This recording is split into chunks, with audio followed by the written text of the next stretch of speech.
Hello everybody, welcome at Abhimanyu IS, the leader in the preparation for the UPSC and state civil services examinations, which has so far produced more than 2200 selections in a time span of just 23 years since its beginning in 1999. मेरा नाम doctor HS. Sidhu है। मैं Abhimanyu IS में international relations and Indian economy teach करता हूँ। I have been mentoring the civil services aspirants for more than 15 years, and I have authored many books also for the preparation of the UPSC and state civil services examinations. So, the strategic partnership आज का topic है जो मैं concept series के अंदर आपके साथ आज डिस्कस करने वाला हूँ, क्योंकि जब हम इंटरनेशनल रिलेशंस की बात करते हैं तो वहाँ बायलैटरल रिलेशन, स्ट्रेटेजिक पार्टनरशिप ऐसी टर्म्स यूज़ होती हैं। Sometimes students remain confused between the bilateral relations and strategic partnership, that what is the difference between the two. So that is why I thought कि आज के इस lecture में मैं strategic partnership को थोड़ा, इस कॉन्सेप्ट को थोड़ा मैं क्लियर कर दूं। वैसे तो स्ट्रेटेजिक पार्टनरशिप जो टर्म है इसकी एज सच कोई डेफिनेशन हम नहीं कह सकते कि इसकी कोई प्रिसाइज डेफिनेशन है, बट फिर भी let us try to understand the concept. Strategic partnership basically एक तरह का बायलैटरल रिलेशन ही होता है जब एक कंट्री अपने बायलैटरल रिलेशंस में दूसरे कंट्रीज़ के कंपैरिजन में किसी एक, दो या 10-20 जितने कुछ कंट्रीज़ को प्रेफरेंस देने लगता है, उनको प्रेफरेंशियल ट्रीटमेंट देता है, उनको स्पेशल ट्रीटमेंट देता है, तो हम उसको कहते हैं कि इन कंट्रीज़ के बीच में एक स्ट्रेटेजिक पार्टनरशिप है। तो strategic partnership in international relations is one step above the bilateral cooperation and one step short of an actual alliance. तो इट मीन्स एक कंट्री के बीच में जो रिश्ते होते हैं वो बायलैटरल कोऑपरेशन भी होता है एंड वो एक्चुअल अलायंस भी होता है। अगर हम bilateral cooperation and actual alliance की बात करते हैं, इन दोनों के बीच ये जो रिश्ता आता है जिसको हम स्ट्रेटेजिक पार्टनरशिप कहते हैं, तो it is one step above the bilateral cooperation and one step short of the this actual alliance between the two countries or more countries. In international diplomacy, it refers to bilateral relations as more important than the others. Okay? तो ये क्या होता है कि किसी country को जब हम लेट सपोज मेरे XYZ ABC कंट्री के साथ मेरे कंट्री के बायलैटरल रिलेशंस हैं, और जब इन XYZ ABC कंट्रीज़ में से जिनके साथ मेरे बायलैटरल रिलेशंस हैं, इनमें से मैं लेट सपोज़ किसी 1, 2, 3 कंट्रीज़ को, लेट सपोज़ AXY कंट्रीज़ को मैं प्रेफरेंस देता हूँ over the others, so then it can be said that it is something above the bilateral relations, and that is known as the strategic partnership between the countries. Okay? So strategic partnership further implies a future convergence of interests in areas that are vital such as.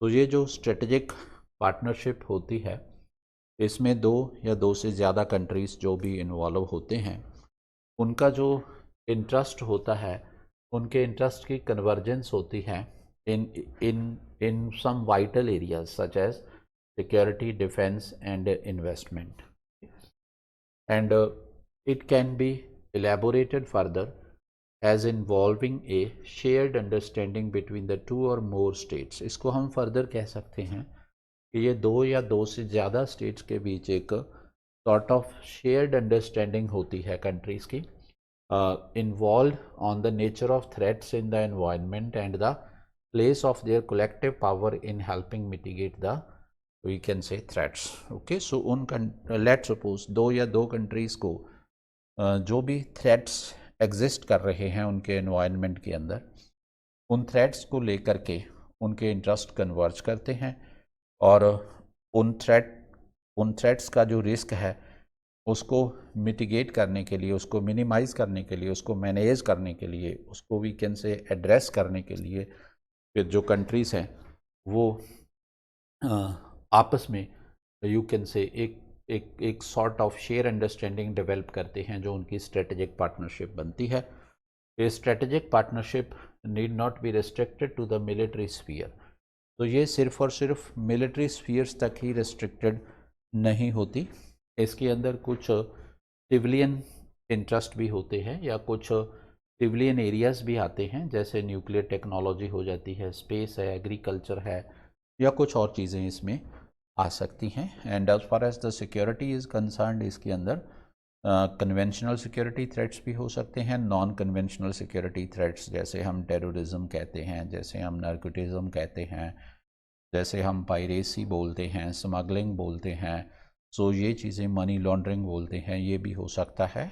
And apart from that there may be the climatic threats also. To address those threats also, the countries may converge their interests and develop you can say a deeper understanding. Okay, so वो भी strategic partnership में आएगा। okay? तो strategic partnership and alliance ये दोनों you can से different terms हैं, इनको हम एक टर्म नहीं कह सकते।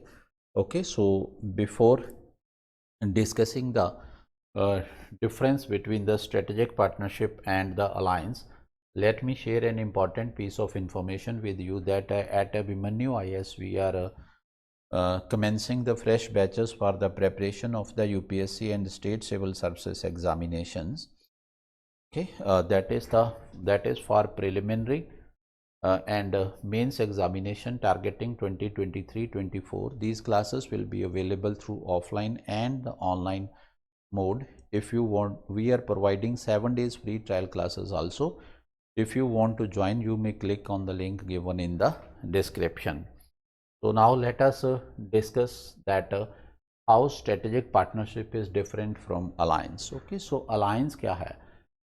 Alliance is a deeper cooperation where the two or more states become treaty bound. तो alliance कब होता है? जब दो या दो से ज़्यादा स्टेट्स के बीच में एक ट्रीटी होती है and those states become you can say that bounded by that treaty bound to come to each others assistance. फिर वो एक ट्रीटी के ज़रिए उनके बीच में एक अंडरस्टैंडिंग होती है, both the states remain binding by that treaty and then they come forward to each other's assistance in case of materialization of a threat against any member state. जब किसी मेंबर, जब let suppose A and B दो ऐसी states हैं जिन्होंने अपने बीच में एक ट्रीटी कर ली and they are you can say bounded by that treaty. Okay, and जब उनको कोई यू कैन से जब ए को कोई किसी थ्रेट की परसेप्शन होती है तो बी उसकी सपोर्ट के लिए आता है, जब बी को कोई थ्रेट परसेप्शन होती है तो ए उसकी सपोर्ट के लिए आता है, to join heads and hands to grab some opportunity for the common benefit. या तो ये होता है कि कोई उनको सिक्योरिटी थ्रेट है तब वो दोनों एक दूसरे के साथ आते हैं, जब किसी एक को सिक्योरिटी थ्रेट होता है तो दूसरा आगे आता है उसकी सपोर्ट के लिए, और या फिर किसी कॉमन अपॉर्चुनिटी को ग्रैब करने के लिए वो एक साथ मिल जाते हैं। ओके, जैसे हम नेटो की बात करते हैं, right, so that is the North Atlantic Treaty Organisation. सो वो जितने भी कंट्रीज़ हैं उनके बीच में एक अंडरस्टैंडिंग है कि अगर किसी एक नेटो मेंबर को कोई यू कैन से कोई सिक्योरिटी थ्रेट की परसेप्शन है तो, या कोई अगर किसी एक नेटो मेंबर के ऊपर अटैक करता है कोई भी कंट्री,